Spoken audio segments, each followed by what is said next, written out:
Hi everyone, Matt Metzger here with ABI Attachments. Welcome back to another episode of the ABI Dirt. Today we are diving even deeper into manure, which sounds really terribly unpleasant, but we get a question often from many of you. That's a great question, and we get it at trade shows and on social media, and you folks call in. And the common question we get when it comes to manure spreaders is, which one is right for me? And that's a great question, because even in our line of manure spreaders, we've got lots of sizes, lots of options, some designed for different tow vehicles, and then you get outside of ABI and you've got lots of different spreader manufacturers.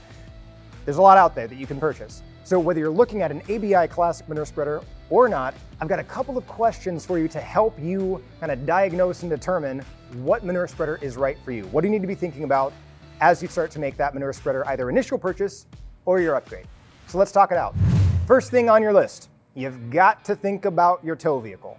I know you're here to talk about manure spreaders, not the tow vehicle that's going to pull it, but until they develop a self-propelled and automated manure spreader, which would be great because that'd be great for a lot of reasons, you got to hook it up to a tow vehicle to make it go and get it spread out there. So let's talk about that tow vehicle. Can your tow vehicle pull it? Can your tow vehicle stop it? And does your tow vehicle have what it needs to have to actually make it go? I know it's really easy to take a look at specification tables and say, well, I've got enough horsepower on my tow vehicle, I can pull that thing. That's great. Good thing to know. You also need to consider, do you have the traction on your tow vehicle? Do you have the right kind of tires? Do you have turf tires? Do you have ag tread tires? What kind of material are you pulling in? Do you have the strength, the torque, the traction to make it go? That's something to consider. You also need to take a look at how heavy is that manure spreader. When you're looking at the different spec tables and weight tables or talking to factory reps of different places, you want to make sure that you've got enough strength to pull the weight of spreader that you're looking at. But remember, it's not just the weight of the empty spreader. You're going to fill it, right? I mean, you're going to put manure in that spreader so that you can spread that manure out. So think about how heavy it could potentially be once it's fully loaded. And we get this question a lot, and I'm so sorry. I'm just going to put the stake in the ground on this one. There's really no way of anyone but you knowing how heavy that manure spreader is going to be once it's fully loaded. Manure comes in all shapes and sizes and smells and moisture contents and densities, and depending on what butt it falls out of, it could weigh different quantities. So we're not going to be able to easily tell how heavy that thing is going to be loaded up, but we can get a reasonable guess. So make sure that your tow vehicle can pull a fully loaded manure spreader. That's pull. Second factor in your tow vehicle is stop.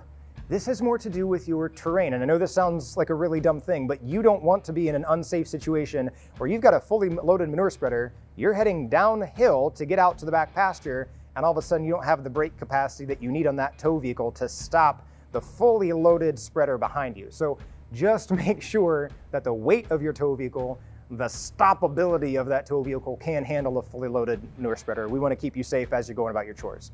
Third thing to consider on your tow vehicle, can it do what it needs to do to spread? And that sounds like a dumb question, but keep in mind, there are ground drive manure spreaders and there are PTO drive manure spreaders. If your tow vehicle doesn't have PTO capabilities, PTO is not really an option. Some manure spreaders also come with hydraulic functions. Either the apron chain is pushed along by hydraulics, or maybe you have an end gate or a stop gate that is controlled by hydraulics. Does your tractor, does your tow vehicle have the appropriate function, PTO drive, hydraulics that it needs in order to make the manure spreader work? Second factor you need to consider is your manure management plan. And manure management is like an entire degree from some land-grant colleges and ag schools, I get it. But here's the bare bones of it. Are you spreading daily out into your pasture in the space that you've got, or are you composting first? Which one you do might change what manure spreader you need. Do you need a larger quantity manure spreader because you're going to be loading up a compost heap and it would take you forever to work through that huge compost heap if you have a dinky little manure spreader? Or are you cleaning out a couple of stalls every day so a small manure spreader works just fine? You wheel it through the barn, you load it up out of the stalls, and then you go spread. Another reason manure management plan matters when it comes to deciding what manure spreader is right for you, because compost heaps need to be turned, which means every now and then you need to take that big heap and you need to put it into something that can stir it all up, a manure spreader that shreds before it spreads maybe, and you need to be able to spit it back out and create a new pile right beside the old pile so that the material is all turned up That way temperature is consistent, moisture content is consistent, how much sun is getting on the outer layer is consistent. That's the appropriate step in composting. It is easier to take that step with some manure spreaders than others. So what's your manure management plan plays a big deal into what manure spreader is right for you. Third factor to consider when you're looking at manure spreaders is how and where do you load your manure spreader? Do you have that manure spreader all the way in the barn? Is that where you're loading it up? Do you have aisleways that are big enough, hallways through your barn that are big enough next to your stalls that you can wheel that manure spreader to? Is the manure spreader parked right outside so that you can get a tractor up to it? Or do you have plenty of maneuverability because your manure spreader is going to be parked over by the compost pile, and so you've got lots of motion, lots of space around it that you can load that spreader up? How you load it is equally important. Do you need to have a smaller spreader because you're taking your rake and you're spreading and you're loading up that spreader directly from the stall? Or do you have the spreader parked right outside the barn and you have muck buckets or wheelbarrows, and so you need to be able to position that wheelbarrow so that you can dump into the spreader? Or are you using your tractor, your loader, your skid steer to load it up?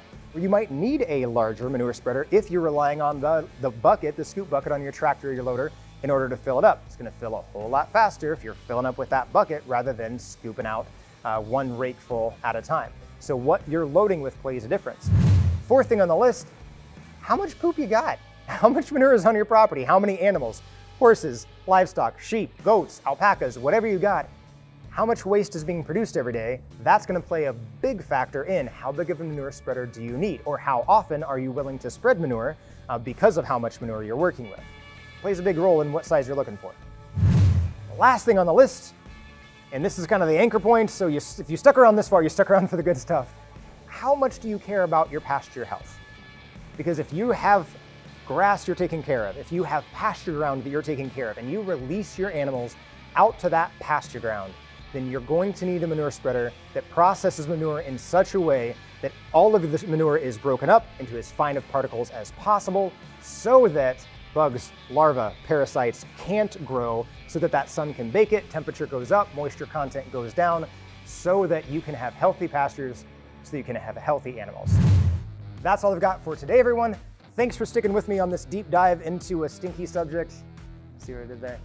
Remember, if you want help, if you want someone to talk with as you're thinking about what manure spreader is right for you, we've got an entire team of factory reps that this is the kind of stinky stuff they like talking about all day long. So if you have any questions, if you're not quite sure what matches up with your tow vehicle, if you're not quite sure what's best when it comes to how many animals you have or what your tow vehicle is capable of, give us a call, ask for a factory rep. Whether you want one of our ABI classic spreaders or you're looking at another model that somebody else makes, we're happy to answer any question to help you get your manure taken care of, keep your animal healthy, keep your pasture healthy, and help you get your work done. See you next time, everyone.